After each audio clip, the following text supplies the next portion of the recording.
Welcome to the Recruiter Startup Podcast, and I hope you're all enjoying the most depressing week in the year. Blue Monday, Blue Tuesday, they call it. Well, I'm trying to keep a brave face on, trying to muddle through it. I'm still off the drink and doing lots of training. I've got my boxing fight coming up soon, and yeah, just keeping focused and knowing that the weather's going to turn and people will stop kicking tires and actually start committing to processes again. That's my little rant over. Today's guest is Ash Bennett. He is a director at SSG. They are a platform that helps recruiters set up their own business. They could be independently owned, or they could be a scalable business. They've got quite a portfolio, and we just had a general chat about what his career's been and his thoughts on recruitment, where it's going, what he's seeing, and yeah, it was just a really good chat with a guy that knows the industry from an agency, from an internal point of view, and is dealing with entrepreneurs every day. And as I've said in a previous podcast, you know, there isn't just one way to do this, and there isn't just one way to set up your own business. So if you do need help with setting up your own recruitment business, Ash's business that he works for, SSG, or Dave Hume's business, or any of the other people who are helping recruiters set up, all offer a real valuable service. And trust me, from somebody that's spent money on things I shouldn't have, who has gone down different rabbit holes that I shouldn't have, if I had have had an advisor from day one, life would be a lot easier. But I'm a bit pig-headed. I do my own thing, and I like to make my own mistakes. So it's up to you. But here's another great guy in the industry. Good story, great guest, and I hope you all enjoy. And thanks so much for tuning in. We're fastly approaching 35,000 downloads, which will easily go to 50,000 in the next couple of months, going at the current rate that people are consuming the content. And I'm really appreciative of all the messages I'm getting from recruitment founders, from recruiters out there at the start of their journey. And if you need me to cover anything, or you can think of anybody who'd make a great guest, or you want to come on yourself, reach out to me on LinkedIn.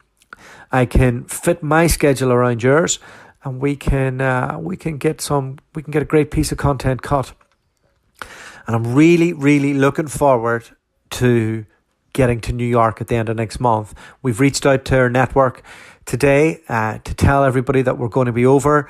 So if you know anybody out there who I should interview, who we should have a cup of coffee with and explore what life's like out there, would really appreciate a shout out. And so grateful to all of you for supporting the podcast. It's really given us a new lease of life with our recruitment business, and I hope you're all getting benefit out of it. And if you need me to cover anything that's given you trouble in your recruitment business, I'll go find the expert, I'll interview them, and we'll discuss a solution. All right, thanks so much. Take care.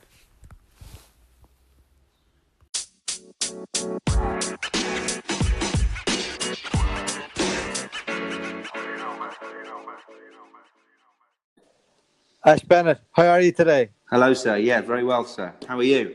I'm very good. I'm having lots of drama here in the house. I heard. Have you locked the doors? I have locked the door. Two kids under 2. I went to my office earlier, and they didn't have the heating on, and it's freezing. So I had to come back to the house. Anyway, negotiating a lifestyle recruitment business with my lifestyle is a challenge, I'm afraid. But here we are, and thanks for your patience. Yeah, no problem at all. No problem at all. So where am I calling to, Ash? You're calling to the lovely suburban town of Berkhamsted in Hertfordshire. So we are just outside Hemel Hempstead, just north of Watford in Hertfordshire. And the sun is shining, and it's Blue Tuesday. Blue Tuesday. And do you get into London much? Is that like 40 minutes from London? Or? Yeah, it's a bit less than that. It's about 25 minutes, half an hour. And funny enough, I'm going into London this afternoon and this evening. I've got a couple of meetings. So yeah, I do venture out. Every now and again, they do let me out. But every week or so, we're all around the country really. So I think in a couple of weeks I'm in Bristol, and on the south coast the week after. So yeah, lots happening. Have you got your smart casual look, or you got the 3-piece suit ready to go? Yeah, it's smart casual. I'm done with the suits and the big ties. I'm afraid these days. So, it feels like that there's turning into a bit of a cliche now, doesn't it? The recruiter with that. So it does. So walk me through this. How did you get into agency recruitment? Were you a young man when you joined? I was a young-ish man, yeah. I hadn't really a clue what I wanted to do with my life. I came back from a year travelling around the world, ended up in London, and really kind of got speaking to a few people, and someone kind of pointed me in the direction of working in recruitment, and I ended up working for Robert Half International. In that year that you went around the world, what was the highlight? Where did you go? Wow. So this was going back in the early 2000s. So did the usual kind of India, Southeast Asia, Thailand, Singapore, Australia, New Zealand, all these kind of places, LA. So yeah, all good. Wow. All good. Yeah. But you didn't do it with the view to emigrate. You did it with the view that you'd always come back. Yeah, I did it with the view of always coming back. Yeah, that's right. Yeah, so it was great. I know I'm not speaking to an Irish person, because when we go for a while. There's lots of I mean, I met quite a few Irish when we were travelling, especially in Sydney, actually. So there's a big community out there. Yeah, it's a bit of a rite of passage thing in Ireland. You finish school, you either get a trade or you go to uni, and after that, you then take what you've got and you go abroad for a few years. You meet an Irish girl and then they make you come home. Yeah. So what happened to you? I met an English girl and I had to go home, and I had to go home to her town. Here I am in lovely West Sussex for some reason. Lovely. I was driving through Spain on my way to Portugal. Yeah. And I had my whole digital nomad life set up and arranged. Yeah. And while when I hit the border into Tarifa, a nice little town in the south of Spain, she said, "Turn the car around. We're moving to the UK and we're having children." And here we are. And at that moment, because you've done a bit of travelling in your days, haven't you? You used to work remotely all around the world, right? Yeah, you've been a fan of mine for a long time. I have. I'm number one fan. Yeah, that's right. Yeah. So we started. Like yourself, so you did Robert Half, I did Robert Walters. Right. And I actually did about two years, probably closer to 3 years with them. And when I remember at the end of it being a bit bloated, being a bit like broken by it, and I thinking I need to do something else. And I read I suppose I've always been into entrepreneurship. I kind of went to uni to study that, and I started consuming a lot of content, and I came across Tim Ferriss and the Tropical MBA and lots of different types of digital nomad type things. Yeah. And I remember thinking, I don't need to be doing this in an office in a suit and tie. I don't necessarily need to meet anybody either. I mean, I could probably meet them once, but I certainly don't need to be doing the 5 coffees a week with them. And that got my head going and thinking and how to do it. And we set up a resume writing business, and we did that for a bit. And we kind of learned some lessons. We did that from Southeast Asia, from Central America, went back into recruitment in Canada. And then after that crash in the oil and gas, we set up a rec direct from Guatemala. So our my feed has probably been like different locations and all the rest. So that there's probably coloured our journey and my thinking and my lack of ability to build a scalable business, but have a good lifestyle business. Don't give yourself a hard time. Well, you have to, don't you? Yeah. So, but so you did Robert Half. You were KPI to death. Talk to me about those crazy. KPIs. Yeah, it's crazy. You know, it was all about, it probably is still good business, by the way. Great business. You know, cut my teeth, learn the disciplines, and I take a lot of the things. I use a lot of the things now that I, you know, when I learned, you know, almost, goodness me, 20 years ago almost now. So, but yeah, it was, you know, 8 a.m. kind of meetings, then midday kind of lunchtime meetings, and an exit meeting at the end of the day to talk about, you know, how many calls you made, how many meetings you made, how many candidates you got on the go, how many CVs you sent, all those kind of things. And it was just a bit overwhelming, really. After a while, you know, you get to a stage, you get to a point, you're thinking, hang on a minute, this isn't the most important thing, you know? But there's a magic moment in there from about 4 months to about 2 years where you're indoctrinated and you're in the system. Yeah. And I used to think that people who worked for other agencies were ill. You know, I was so bought into, you know, we're better than them. Of course, we're better than them. Yeah. I mean, why would you not want to work for us? We're amazing, and I'm amazing in the machine. I'm the best here. You know, and your tires are getting pumped all the time. But sooner or later, you start to see that actually the machine can bring in and spit out decent recruiters within 12 weeks. So you start thinking, oh wow, if I'm not moving up, somebody's going to take my patch. And it's a divide, and it's divide up the desk, put more bodies in there, and keep the machine going. So exactly. Yeah, you must have got to a point where you thought, you know what? Well, I think it was more something. Yeah, it was more of a case of I just got a little bit bored with working within that particular sector more than anything. You know, I was doing accountancy, finance, temps, and anyone who's done that, you know, it's a tough gig. You know, it really is. You're doing the transactional or the senior? Yeah, mainly transactional. Yeah, up to the old qualified level. Yeah, so it was great, but I decided to do a different sector within the media and entertainment sector, which is a bit more, I thought, would be a bit more, you know, exciting. But at the end of the day, you're still doing the same old thing. But you know, the clients we were working with were really cool. You know. Yeah. So you got to work with accountants with nicer clothes on. Exactly. Yeah, and trendy haircuts. Yeah. Crunching numbers from cooler offices. Yeah, that's it. Yeah. So yeah. So you did that, and so you spent a lot of time in your career within the London market, have you? Mainly the London market, yeah. And I made a conscious decision, really, halfway through my career, I suppose, to kind of go to the dark side, to in-house. I joined a business, really entrepreneurial, real fast-growing kind of IT and telecoms business, and started to look after their recruitment. And they were based in Southwest London, Battersea Way.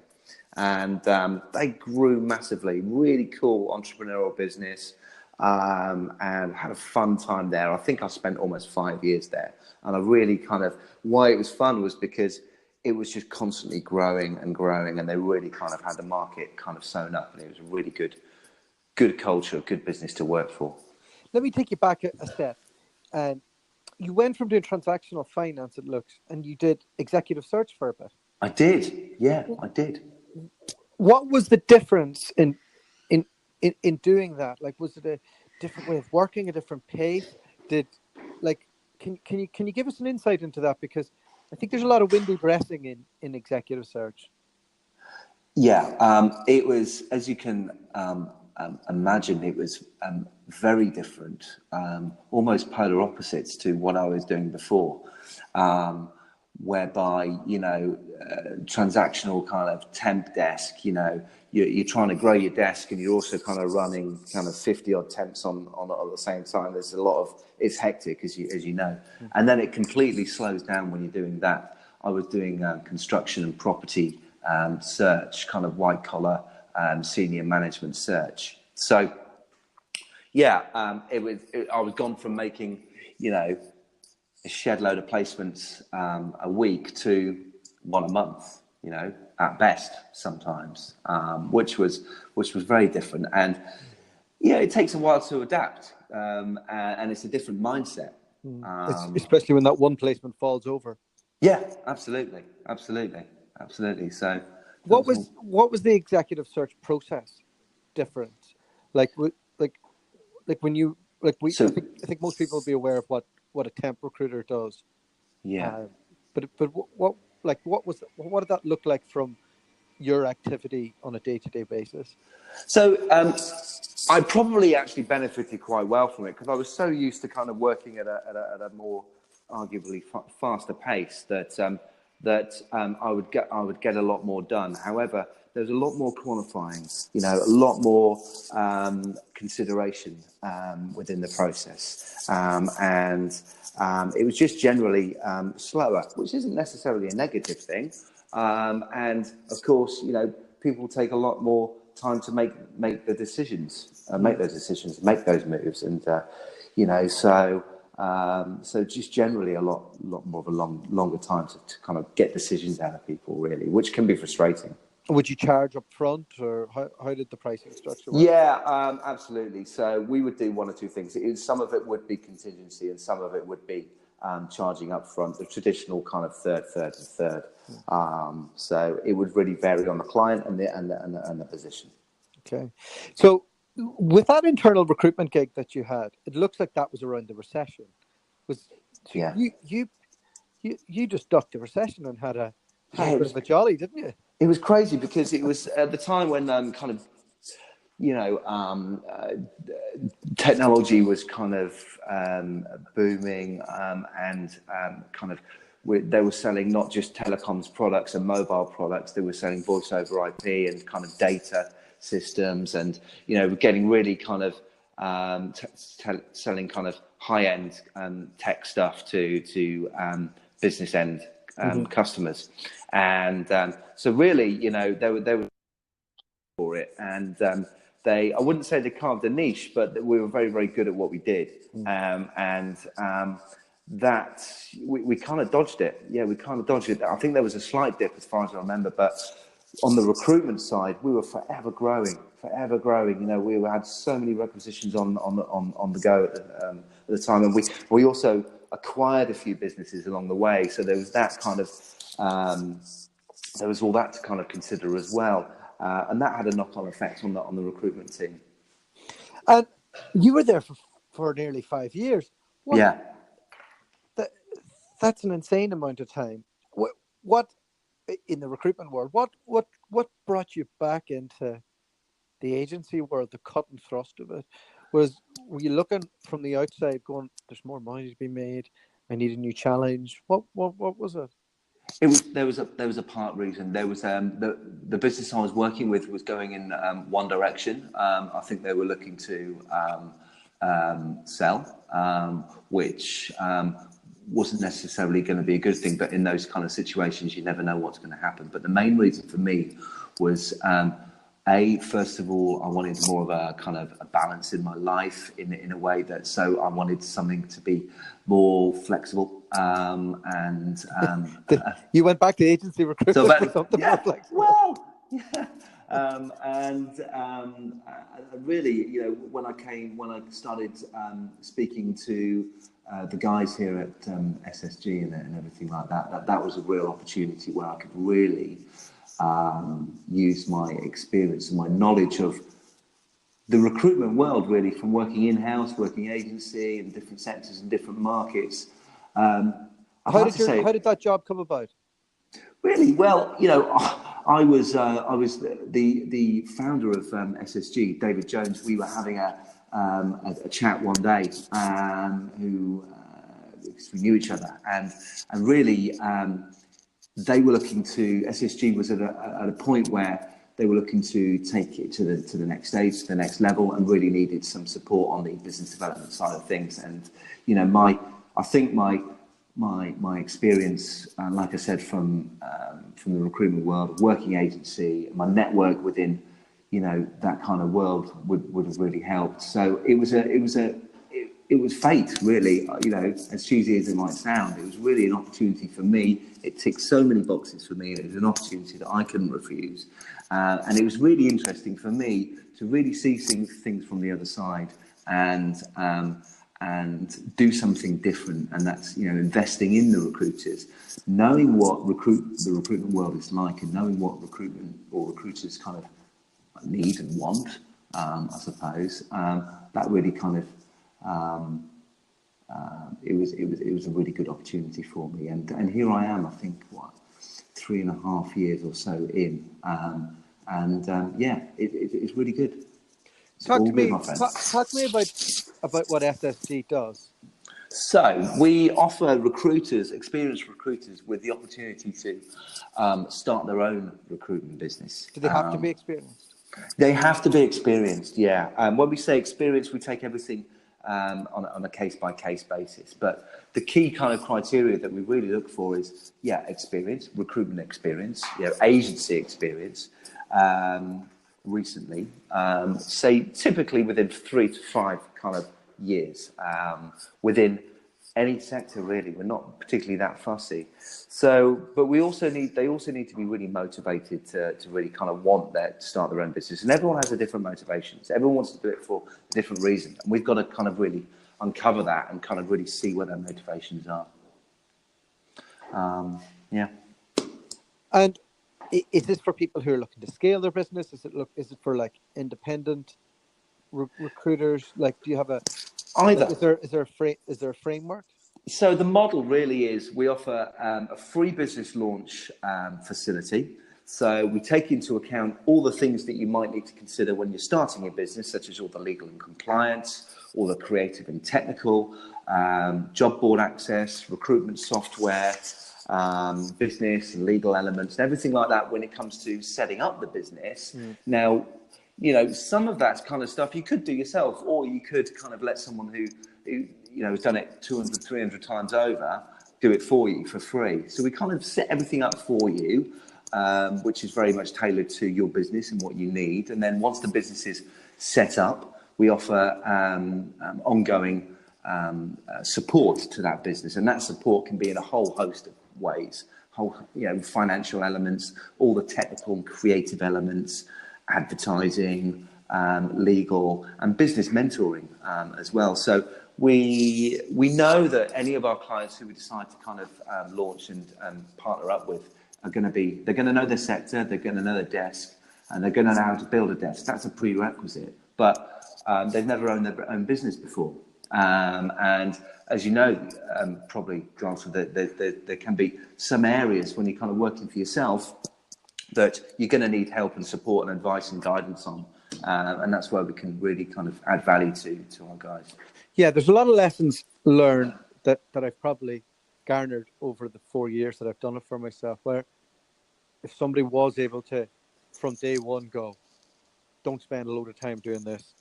There's the solution that's out of the box. Don't do this. Don't do that.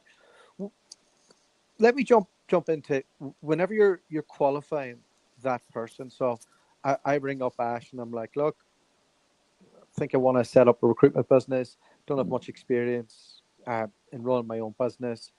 What type of things are you asking them to work out if they're going to be a fit for you? Yeah, good question. I suppose the key thing is we want to understand their motivations, and we want to understand what they want to do, why they want to do it, where they want to work, and what their ideal kind of scenario is going to be. If I could paint a picture, what it's going to look like. But really, questions. What do you want to hear? We want to hear how long have they been kind of thinking about starting their own business? Why do they want to start their own business? What is it that really excites them about starting their own business and working for themselves? What are they concerned about? If they've worked in different agencies before, what kind of elements would they replicate in their own business? What market do they really enjoy working in? Those kind of questions. When I'm interviewing somebody, and I think a lot of people do this, we look at ways of, it's the qualification questions.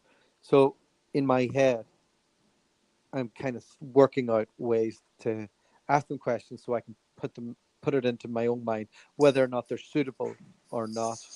What type of things have you heard from people that you spoke to that throws up warning signals?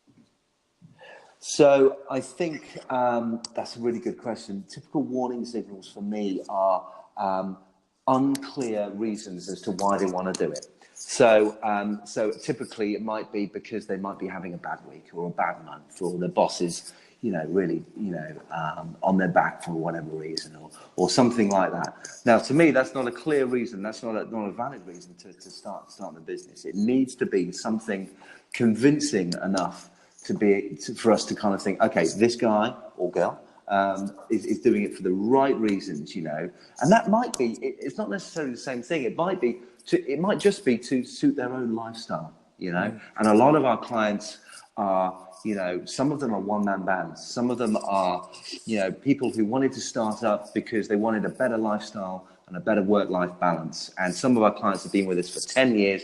They're working on their own, but they're billing a shed load, and they're just quite happy with that. Some of our clients, they're partnerships perhaps, or they're in the middle of a growth phase, and they want to scale up the business. And some of our clients, we're so lucky to work with some really good kind of recruitment entrepreneurs. Some of our clients are multi-employee, multi-million-pound turnover businesses, but we don't necessarily. It doesn't really matter what you want to do. It matters why you want to do it, and can we help you? Those are the kind of key things. When you picture the people that have had great success in setting up a business that you've worked with, what kind of characteristics stand out? You must when that person gets on the phone with you. We all do it. Whenever we know this is the unicorn, this is the one that ticks all my boxes, and your spidey sense is going off. Yeah, I think the key thing for me personally, now some of it's different, but for me and for SSG is integrity. And what integrity means to me is you do what you say you're going to do.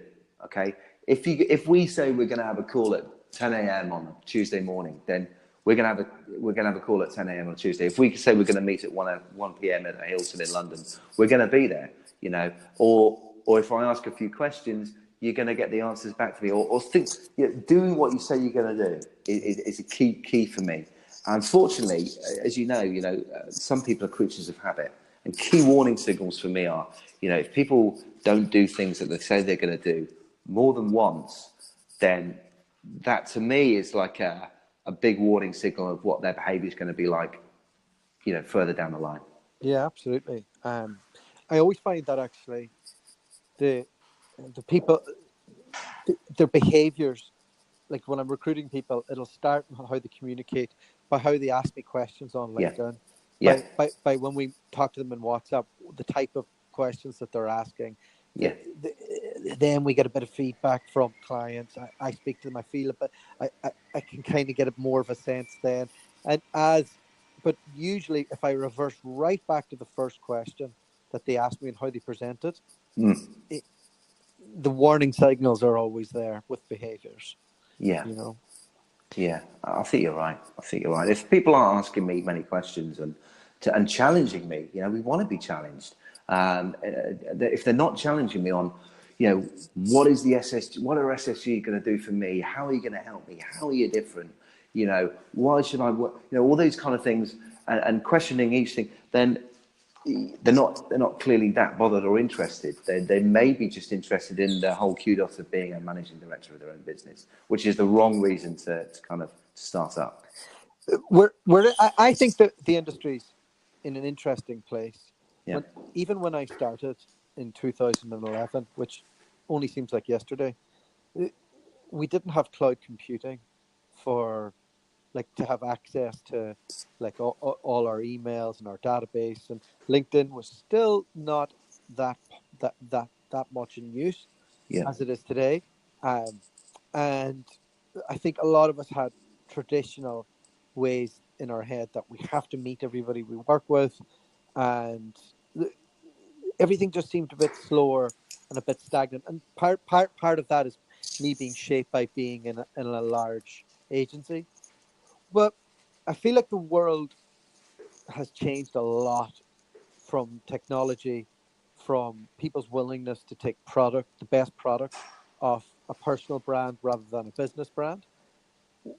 Is that is that being reflected in the growth of your own business and the different types of people that you have approaching you now?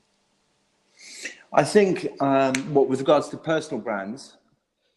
Yeah, like I mean, before we had to set up a brand, we had to Yeah. win trust through creating all of that. It was all about that name. But now, like the biggest, like the industry is growing massively, but there's more and more independent recruiters out there Oh, goodness me, yeah. that Yeah. are running great wee businesses at low cost. So, you know, are you seeing a big change in the industry from over the last 5 years and the different profiles that are approaching you? I think the way that people are making their decisions is certainly different. Whereas, you know, with the technology moving forward and everything, we are needing to, I'm needing to kind of have more of a presence on multiple channels rather than just kind of one platform, for example. But I think that, you know, the kind of key criteria that we look for doesn't really change, but more and more people, I mean, it's in terms of the numbers of people wanting to start up, I mean, it's you know, the numbers speak for themselves. It's crazy. And we get more inquiries now than we did the year before and the year before and the year before. And that might be because, you know, we are growing as a business and we're doing more, but I think it's mainly because, you know, there is more of an appetite for that kind of independence, that autonomy, that there's no need to, people are kind of seeing the light of, there's no need to go to the office anymore. There's no need to work that traditional 9 to 5, you know. And if you're going to be working from home and having that flexible working, and if you're an experienced guy billing, you know, whatever you're billing, then with the right support and the right guidance, a lot of recruiters are thinking, well, why the hell should I be, you know, be employed? I can do this for myself if I've got the right support and the right infrastructure. And I don't have to go into the office. I don't have to spend 2 hours commuting. I can work it around my life, you know. It's not for everyone, though, you know. It's not for everyone. It's certainly not for everyone. No, absolutely. And I often get concerned that I paint this easy picture of how it is, but I work most evenings. You know, I don't, like, my team would be answering emails at midnight, and first thing in the morning, and then I would come in and do a few hours, and I would break my day up throughout the day. It's not like I'm not working a lot. I'm omnipresent. Like, yeah. You know. Yeah. And I think that's how a lot of our guys work and a lot of our clients work. They work around their life, whether that's, you know, taking the kids to school or, you know, doing the odd domestic job that you might need to do, which is fine, which you can't do necessarily when you're kind of in the office. But the downside of that is, you know, you're often working in late into the night. But that's a choice that they make, and that's a choice that you make at the end of the day, and that's the sacrifice. But like you said, you're absolutely right. It's not for everyone. It's really not. Yeah, and I think I've seen a lot of people struggle with it. People struggle with the isolation, the boredom of not having that contact, for sure, and the structure. You know, it's tough to get all that right. But my favorite thing is on a Sunday night, thinking to myself, I don't have to go in and do my morning review at Ross Walters anymore. Like, we used to have to go and present a candidate in the morning. It used to break my heart. And like it, and then everybody would be challenging you about like how you interviewed them and what, like, and it's great grounding of information. Yeah. But it used to steal my soul. You know? You ask yourself those questions. Yeah, I know, right? and when you talk about the multi-branded, like multi-marketing on multiple platforms, that's something I'm working on, but I don't have down yet. I feel like, are you guys, would you say are you really confident that you're excellent at it yet? No, not at all. Not at all. Absolutely by no way,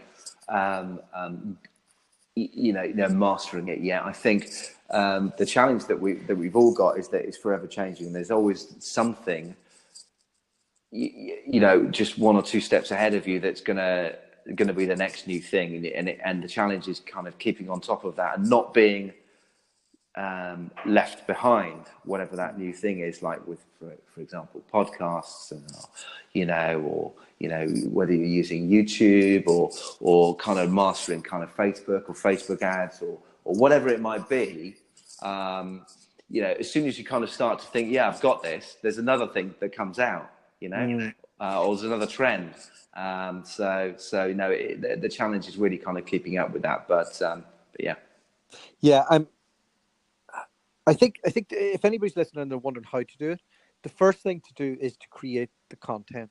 And then you can work out which bits of that content can go on which channel, and then you work out which bits of that worked, and then the ones that worked, then you do pay traffic towards it. Absolutely. I'm a bit far away from having it all down, but that's, from what I've been studying, that's the general principle. But you've been on fire recently, right? Some of your posts and some of it's gone viral. Yeah, a few of them have, and I've realized that LinkedIn commenting, so everything has to be native to the actual channel itself. So if I post a video, I'll put it into an app on my phone and then put it up natively, as opposed to like trying to put people from Facebook to LinkedIn or YouTube to LinkedIn, because all the different platforms fight with each other. Yeah. So you don't want to give any of their algorithms a reason not to push your stuff. Yeah. And then I suppose you want to create partnerships with different people out there, like not officially, but when people start seeing you liking and commenting on their stuff, they'll probably start doing the same with you if they think, if you're engaging and you're doing it in the right way. Sure.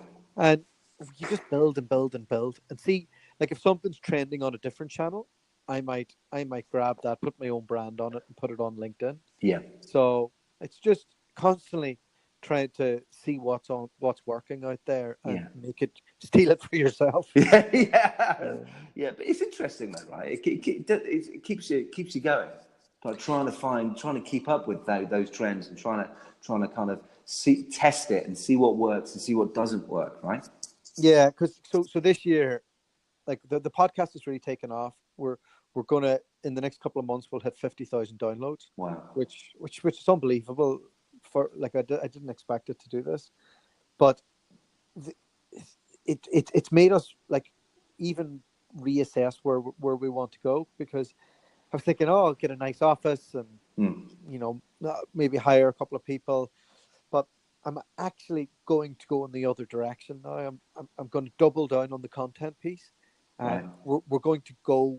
So we've got a trip booked to New York. We're going to go out, do some follow-up video podcasts with clients and recruiters out there, and document what lives are like for recruiters who are living out there, and doing that and spending the money doing that, as opposed to spending the money on a nicer car to commute to an office I don't need.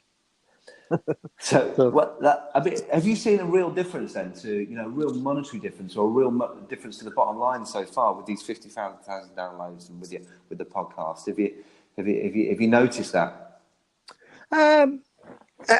So yes and no. I mean, the most important thing in marketing is having something to say that is unique, and the only way you can do that is by asking other people out there. So like I've placed 2 people in Japan, never done that before, and that was from the podcast. Brilliant. And then I've placed a few people in New York and in LA, and it's all from new clients that we had terms with them, but we'd never placed with them until we did a podcast episode. Right. And what that does is it makes people buy in to the person that they're going to interview for before they actually even do it. And my clients have definitely got people direct as well. So, but that's fine, because I wouldn't have got them anyway. Yeah. So as long as everybody's winning, then that works. But I'd like to think that once we get the video side up and running, and we get like actually demonstrating what it looks like from an experience perspective of being out there and doing that, and we repurpose that on the different channels. Yeah. And we get better at. I like we're going to rebrand, and we're going to do a lot of that there type of stuff pretty soon. Mm-hmm. So, in short, yes, but I'm still dying. January, February is a nightmare. People kick tires. It breaks my heart. As a business owner, I'm always panicking that we're not going to do well enough to be in business next year. Yeah. So that's it. But what other things are exciting you about the industry right now? Well, I think there's that, and there's the whole technology thing. There's this thing about multi-channel, like we just said, and trying to get that kind of inbound kind of interest from people. But really, we're really looking forward to this year. We're really focused on improving our offering, improving parts of our offering. We're looking at growing. It's going to be an exciting year for us, so it's all good. Yeah, the inbound piece is interesting because I was listening to Gary Vee this morning, as I do, to try and get my lazy ass in gear, and I find he pumps me up all right. So he was in, I think he was in Dubai, and he said we're still obsessed with the phone, like business owners are, and he says hands up who gets annoyed when they get a phone call and half the room put their hand up. And I just think that's we are as business owners so obsessed with phone KPIs and phone time, and people get so defensive about it. Yeah. When we all know that it did work, and it kind of still works to a point, but there's a whole other area that we all need to focus on, and none of us are really investing the same in as we do on the phone. But it's good. It sounds like it's a good focus for you guys. Have you brought somebody on full time to jump into that? Well, I mean, we've got a digital team. We've got a kind of a marketing team here, which we are looking to grow. Yeah, and as part of that, we're looking to improve on that kind of inbound marketing. We're looking to improve on our offering, because what we do as a business, we've got to support all of our clients on as well. So yeah, we're going to be growing that team this year for sure. Where can people find you, Ash? So they can find us on wearessg.com. I'm on there, or Ash Bennett. I'm on LinkedIn, Twitter, Facebook, you name it, YouTube. Omnipresent. Omnipresent, Ash Bennett. Thank you so much. All right, speak to you soon. Thanks a lot. Take care, cheers, buddy. Bye.